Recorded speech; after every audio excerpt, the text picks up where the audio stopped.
Good evening. I don't know why I said good evening. It might be like morning when you're watching this, but hello to what? Let me just keep it simple because clearly my idiotic brain cannot handle it. Welcome back to the Everton career mode. There we go. That's what I was kind of trying to say there. Anyways, we're taking on Manchester United, who are surprisingly all the way down in 8th on the table in this first match of the episode. So in the second, they're going to show the lineups, but yeah, Lacazette is going against his old club. And as you can see, we are the best defensive team by far. Only conceded 8 goals compared to Chelsea's 16th, who is in second on the best defensive teams. So yeah, Lacazette's playing against his old club here. We did sign him from Manchester United. And this is our lineup. So it's basically the same, except for Robles coming in for Howard, who is injured for 2 weeks, and then Stanek obviously replacing Robles on the bench since Robles is starting. Yeah, that's our lineup. Basically same as always, as I said. And then here is United's lineup. So Victor Valdez starts in goal with De Gea on the bench, which is interesting. They have a very strong bench. Then they have Darmian Jones, Smalling, and Blind. At the back, Schweinsteiger and Schneiderlin. In the middle, Valencia, Depay, Rakitic, and Rooney. So that is the Manchester United lineup. Anyways, here's the first attack of the match. It's a chance for Deulofeu, but Blind gets his head to it first and clears it out for a corner. Then chance for Lukaku, swings in the cross, and Lacazette tried to get a header on it, but just missed out. And now Robles is called into action very early on. Well, not early on, it's 28th minute but at that point, but then makes a good save to deny Wayne Rooney the opening goal. But then Lukaku powers through the Manchester United defense and makes it 1-0 to Everton on 45 minutes, right before halftime. The best time to score, worst time to concede. And, well, I guess maybe not the best time to score. I mean, I guess it could be like the 90th minute. But this is the worst time to concede. We have taken the lead against Manchester United through Romelu Lukaku. He is, I believe, our second or third top scorer at the moment. So, again, definitely better than last season. Last season, he was just on the struggle bus. There were injury problems and all that. But yeah, he's definitely back to his normal self. And yep, 1-0. Then we have a free kick, was cleverly into the box. Lukaku heads it into the back of the net, and it's 2-0 to Everton after 52 minutes, and it's Lukaku once again.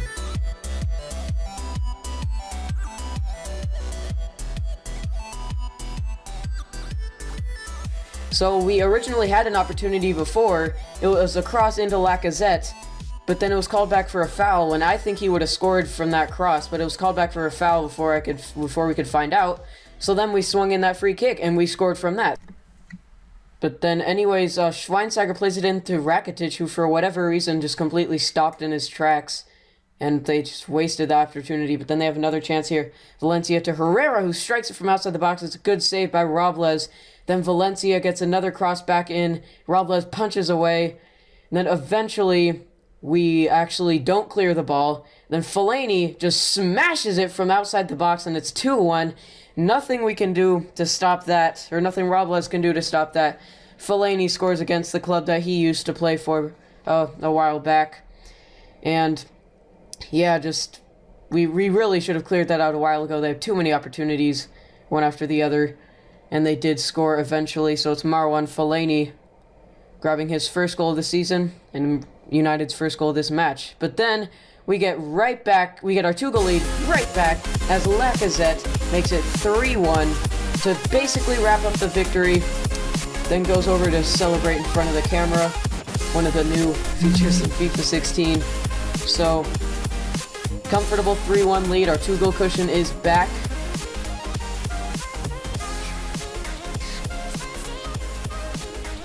So Eriksson finds Lacazette, turns and shoots, finds back the net, simple as that. 86 rated striker, always going to score that, almost always. But anyways, that is his 6th goal of this Premier League campaign. As you can see, that's how the game finished. Then an offer from Athletic Bilbao for Lukaku was 24 million, but I decided, okay, if they give me 35 million, I guess I'll consider it. Let me know if you think that was a good idea or not. If they accepted it, that might not have been a good thing. Anyways, Garbutt wanted higher wages, but He wanted 35,000, which I can just not afford at the moment because I wanted to make some transfers. So I have to postpone that for now. And he was simulating a game against Swansea here in the Premier League.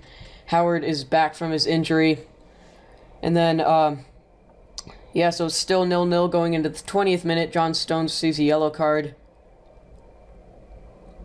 And then we still have not found the opening goal, but eventually Lukaku does just before halftime once again. And then he doubles our lead, grabs himself a brace in the 57th minute. And as you can see, it will remain 2-0, but then John Stones receives a second yellow and gets sent off, and then Ki Sung-young gets a very late consolation goal for Swansea City. And yeah, they kind of, yeah. It was at this moment that he knew. He f***ed up. We kind of lost Lukaku. Yeah, I regretted that as soon as I saw that message. Anyways, time to look for a new striker. I looked on, I was just looking around and I was like, okay, Aubameyang, I just need to make an emergency signing. Then also I was signing Gonalons as a replacement for, what's his name, Camacho.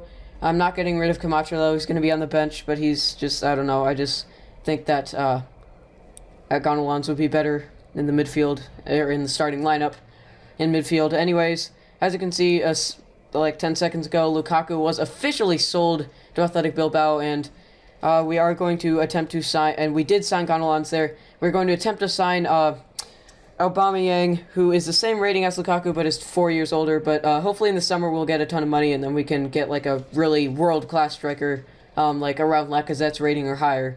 Anyways, we're away at Chelsea now, who I believe are in third place, just behind Arsenal. So yeah, this is a pretty big match in the title race. But as you can see, and you're wondering what those creaking noises are, that's my chair. Even if we lose today, we're still fine because we have a game in hand on Arsenal, so they can't pass us up. But I would like to get at least a draw, so that even next week we could lose, and then Arsenal still wouldn't pass us up unless we lose by a lot and they win by a lot. So, anyways, you might hear some like battering. There's like it's raining outside because the weather here is just really weird. It was bright and sunny earlier, now it's just raining and ugly outside. So, anyways, yeah. Jesus have mercy. I don't know if you guys can hear it, but it's just raining weirdly. Anyways, so here's the Chelsea lineup. Why do you gotta be so loud, Rain? Shut up. So, anyways, I should not challenge Mother Nature, or else it might get worse. Anyways, here's our lineup. You saw Chelsea's lineup a second ago. Gonalons makes his debut in an Everton shirt. He has the number 7. I'll probably change that since usually number 7 is associated with like your pacey winger.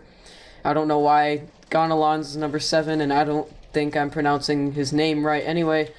But here is the first chance of the game. Lacazette on the edge of the box, saved by Thibaut Courtois. Courtois is just overpowered in this game. But I guess you can say the same about Tim Howard, at least in this career mode. He has been a beast. We would definitely probably not be anywhere near the top 4 even if it weren't for Tim Howard. But anyways, it's a poor mistake by Mats Hummels.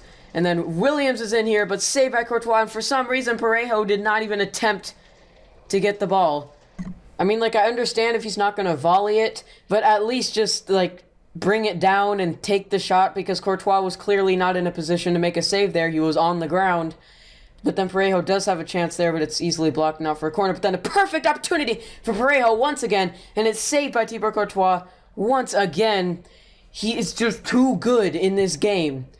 Sometimes I just have so much trouble with getting by goalkeepers, and another save by Thibaut Courtois once again. But then it's a chance for Chelsea, and it's a brilliant save by Howard with the side of his leg, as you will see from the replay. Just barely gets a touch on that to bring it over the bar. That's just more proof of how good Tim Howard is, but unfortunately it finished 0-0. Anyways, Dortmund did say, yup, you can have Aubameyang, we will accept your offer. So we do need to just increase our wage budget a bit. Then we can afford the $130,000 per week that Aubameyang wants. There we go, bump this up to £130,000. Give him a 4-year contract, because why not? Crucial first-team player. And obviously haven't officially signed him yet. He still has to accept the contract. Anyways, simulating this Capital One Cup semifinals game against Man City. It is a two-legged semifinals, so we will not be out if we lose here, but we did not get off to a good start. Cavani made it 1-0 after just 3 minutes, but Lacazette equalized in the 27th minute. An away goal that could prove to be very important, but Delphi gets injured, unfortunately, and has to come off for Kone in the 47th minute, and then they take the lead with the dude who I'm not going to care to pronounce his name in the after 53 minutes, so still not looking good. Can we find a late equalizer? Yup, Christian Eriksen does it again, scores another goal, and it is 2-2. We have 2 crucial away goals, and it is tied going into the final leg at home with first chance to get to the final. And as you can see, Delphi is out for 4 months, which kind of sucks. But we do have Williams, so it's definitely a fit replacement. And we can technically win the treble and also actually the quadruple should we win the FA Cup, which we are playing in right now. Stones gave us a 1-0 lead. We could win the FA Cup because we're still in it. We're still in the Capital One Cup. We could win the league. We're in the pretty decent position to do so. And we could potentially win the Champions League, which is probably unlikely. But a domestic treble is not too much to ask for. I think we can definitely do that. Anyway, so we're 3-1 up now. We went 2-0 up. Stones and Lacazette from the spot. Then Balassi got a goal back for them. Eriksen and Morales scored. And then Stones, I believe, ended up getting sent off right at the end. I always get red cards right at the end and just kind of spoils it a bit because whatever. Anyways, there's an offer for Parejo. I did not accept that, but welcome to the club. Pierre-Emerick Aubameyang have signed him. That's just our emergency signing after losing Lukaku. Again, I will try to sign a world-class striker in the summer, assuming we do get a lot of money, because I'm going to try to, if we win the domestic treble and then do well in the Champions League, I assume they will probably give us a pretty decent budget next season. So, anyways, yep, placing Delafeu on the reserves since he's injured.